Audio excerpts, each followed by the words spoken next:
Bonjour à tous et merci de suivre le 6h30. Le saxophoniste et chanteur camerounais Manu Dibango est en Côte d'Ivoire. Il a été reçu hier par le président Alassane Ouattara. Manu Dibango a choisi Abidjan comme première étape de la célébration de ses 60 ans de musique. Au centre des discussions avec le chef de l'État Alassane Ouattara, la musique africaine. Awatouri. Emmanuel Ndjoke Dibango, dit Manu Dibango, saxophoniste et chanteur de jazz mondial, a célébré vendredi à Abidjan, au Palais des Congrès de l'Hôtel Ivoire, ses 60 ans de musique. L'auteur de Soul Makossa, Somalomba et Sango, icône de la musique africaine, est venu saluer le président de la République Alassane Ouattara et parler avec lui de la musique africaine. C'est un grand honneur pour moi et au nom des artistes, puisque je suis l'un des doyens des artistes en Afrique, je souhaite à d'autres réellement d'avoir la considération que j'ai pu avoir dans ce pays à travers le président Ouattara. On a parlé culture surtout.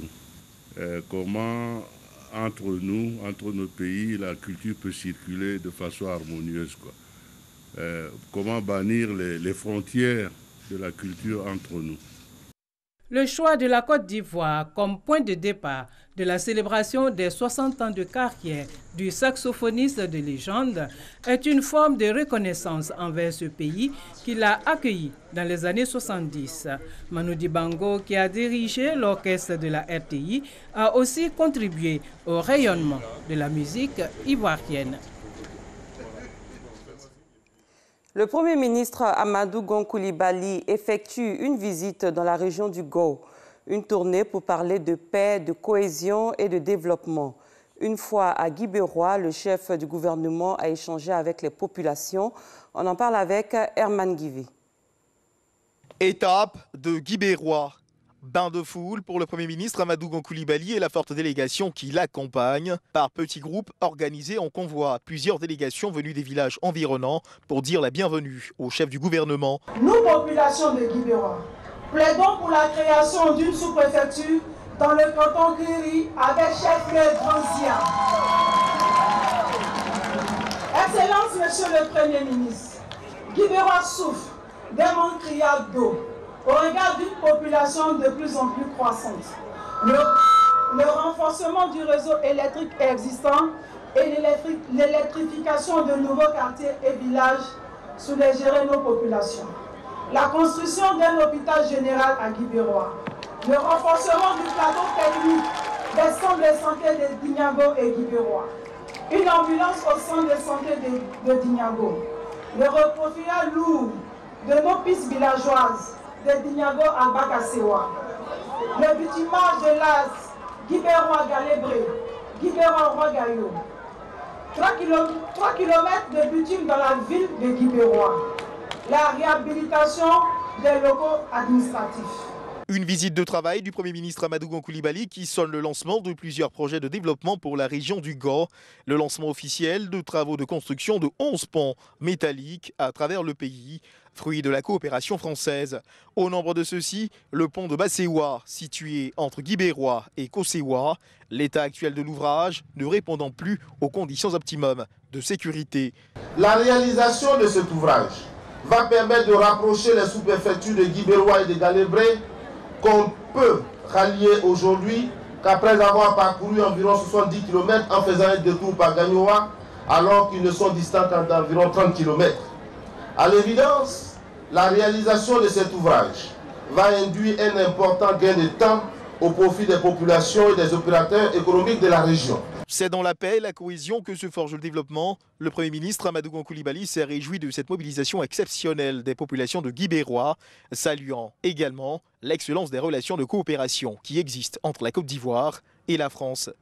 Cette cérémonie est pour nous l'occasion de réaffirmer ici à Guibérois l'ambition du chef de l'État de doter notre pays d'infrastructures performantes en vue de relever le défi de l'émergence. Je compte sur vous, population de Guibérois, pour préserver ce climat de paix et de cohésion que vous avez su entretenir ici, afin de permettre au président de la République, son Excellence M. Alassane Ouattara, et à son gouvernement de poursuivre dans la sérénité leurs actions en faveur du bien-être des populations. C'est tout le sens de cette visite ici dans le Gond et de celle que nous effectuerons dans les autres régions pour nous imprégner davantage des réalités locales, écouter les populations et envisager ensemble les actions à mener pour impulser davantage le développement local. Oui, je sais que la crise que le pays a connue est encore présente dans certains esprits et ici à Guibérois. Mais nous devons accepter de tourner définitivement la page des malentendus et des incompréhensions d'hier pour nous engager résolument dans l'œuvre de construction de notre beau pays. Chers frères et sœurs de Guibérois, je puis vous l'assurer, vous ne serez pas oubliés dans la grande œuvre de construction de la Côte d'Ivoire engagée par le président de la République, son Excellence M. Alassane Ouattara. Vous avez votre place, chers parents de Guibérois, dans le train de l'émergence de la Côte d'Ivoire. Je vous invite donc à prendre davantage et totalement cette place pour qu'ensemble, nous travaillions dans la confiance et la paix pour le développement de la Côte d'Ivoire et le bonheur des filles et des fils de notre cher pays. Pose symbolique de la première pierre du pont métallique de Bassewa, 34 mètres de longueur, 7 mètres de largeur, 5 mètres de hauteur, pour une valeur de 780 millions de francs CFA, durée des travaux, 4 mois. Pour éviter d'autres dégâts en cette saison des pluies, le gouvernement procède à la destruction des constructions sur les bassins d'orage et autres ouvrages d'assainissement. Dans la commune de Cocody, les occupants des habitations ou des commerces bâtis sur les édifices d'assainissement ont reçu des mises en demeure de la part du ministère des Infrastructures économiques. Franck Wadiou. Fin de matinée pluvieuse au carrefour de la rivière 3 dans la commune de Cocody. La plupart des commerces et même certaines habitations marquées depuis la veille du saut à démolir commencent le déménagement. La mesure gouvernementale invitant la population, après les récentes pluies diluviennes et leurs conséquences dramatiques, à libérer les ouvrages de drainage et d'assainissement, est dans sa phase active, aux grandes dames de ces boulangers installés ici depuis quelques mois. En tout cas, ça nous décourage, on ne sait plus où on va partir. Une action de libération des ouvrages d'assainissement déjà effectuée un peu plus loin dans ce secteur appelé complexe. Cet établissement privé était construit sur le passage de l'eau. Selon les techniciens, la démolition s'imposait. Quand nous sommes rentrés dans le bâtiment, nous avons vu le niveau d'eau qui était à plus de 1,40 m et quelques. La clôture, juste à l'arrière du canal, a cédé. Il y avait un ancien bâtiment inachevé qui était derrière. C'est ce bâtiment-là qui soutenait ce grand bâtiment. Et vous voyez maintenant qu'il a été cassé. Ce bâtiment n'a plus d'appui parce que les eaux qui viennent de l'autre côté pourront d'éventuels faire dégringoler ce grand bâtiment. En fait, ici, c'est une zone très critique. Là, déjà, il faut déjà canaliser les eaux et donc il faut ouvrir déjà le bassin pour pouvoir le contenir, le curer de façon constante et ensuite réaliser des tranchées pour que l'eau puisse évacuer dans les canaux. Le sentiment général, l'injustice faite à certains. Pour mieux comprendre les motivations de cette mesure d'urgence, nous nous rendons dans ce versant au quartier Saint-Viateur. Et de là, nous pouvons apercevoir au loin toute une zone habitée dont les eaux convergent à partir d'ici vers les utoirs situés à la rivière Golfe. Nous avons des canaux qui transitent par la rue Ministre, qui drainent un débit d'eau très élevé. Nous avons des eaux qui partent de Abidjan-Moll, qui se retrouvent également au niveau du carrefour Oka. Et nous avons des eaux qui sont drainées depuis la digue de Bonoumen, qui se retrouve également au point de chute au niveau de la rivière Golfe. Et malheureusement, le long du parcours de l'eau, des constructions, à l'exemple de cet établissement scolaire abritant tout un canal d'évacuation d'eau, ou encore ce bâtiment juste à proximité d'un passage d'eau. Le gouvernement a pris des mesures d'urgence. Mais les habitations que vous voyez sont menacées. Est-ce qu'il faut attendre forcément qu'il y ait un sinistre, des drames ou des morts pour pouvoir libérer ces zones à risque? Non. Un décor ordinaire dans ce quartier, de quoi justifier la libération des différentes emprises. Arrivé déjà à Okadeco, après le Blue Rock, nous avons la rue Ministre qui donne également un débit très élevé des eaux. Nous avons un dallo en traversée de chaussée. C'est l'ensemble de ce canal qui se retrouve du côté d'Alabra, malheureusement qui a fait des dégâts. Et donc au niveau d'Oka, il faudra restructurer également tout cet environnement-là, qui était en fait un passage naturel des eaux. pour que tous ceux qui sont dans cette zone soient vraiment en sécurité. Une mesure d'urgence donc, que devront faire les populations concernées. Et nous voulons rassurer l'ensemble des personnes impactées par l'ensemble de ces opérations. Une cellule sera mise en place qui va traiter les réclamations et nous allons donner droit à ceux qui doivent en avoir. Notons que les actions de libération des ouvrages d'assainissement ont commencé à Abidjan depuis le dimanche 24 juin dernier. Sport, football à présent. Kamara Ibrahim est le nouvel entraîneur des éléphants de Côte d'Ivoire. L'annonce a été faite hier par la Fédération ivoirienne de football.